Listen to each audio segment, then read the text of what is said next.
obviously last couple of sessions we've been working on looking at that kind of standing position, talking about controlling the arm.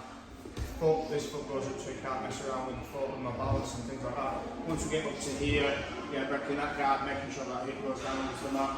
Slight angle, hand into the knee pit, opposite hand over towards the hip, and then from here we'll look at putting that knee on the mat, bring this knee on the inside, or if this leg comes up, I just bring it up.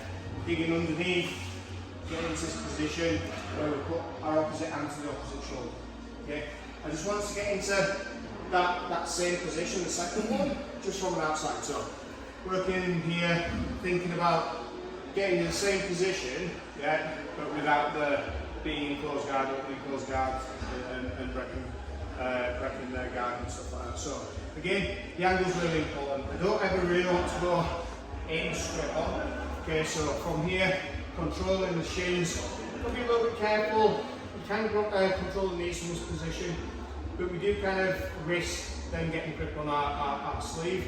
So once we get this, we do kind of lose a little bit of control. So when I'm on the outside, I do tend to like a little more of a stacking, hands on the shin. Slight angle again, but this time I'm not so worried about that being the position, because I've got good control. Like I'm still going to dig underneath. I'm going to put the leg on top of my shoulder, place that hand all the way over the top. I'm not driving a lot of weight in, but I'm just letting my weight rest on top. Okay. Then from this position, same pass, slight angle change, and let that leg pass over. You're keeping control of that, like when you pass it, then you keep control of that. Yeah, I'm keeping it stacked. So here, slight angle, dig underneath, and then pressure. So my weight is on top of his leg. From here, I've got to be a little bit careful he doesn't hook and start doing things.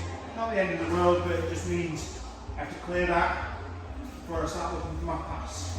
Okay, but just a different entry. So let's give that a couple of goes, and then we'll look at how we make it look more oral. 1, 2, 3. That pressure. So we need to have that stack. We need to have that pressure. So I'm not driving all my weight in. I'm not driving all my weight down. I'm just kind of floating. So that's probably the best analogy I can think of, and that's what I'm aiming for when I get to that position. Okay, so it really kind of kills a lot of his hip movement, and that's what a lot of guard passing is. It's stopping his ability to be able to move his hips. So if we get to here and our legs, so we're not really stacking that leg, he can move his hips.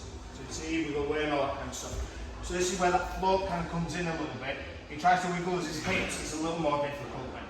Okay, so I'm going to come across, I'm going to grip, get a nice tight grip.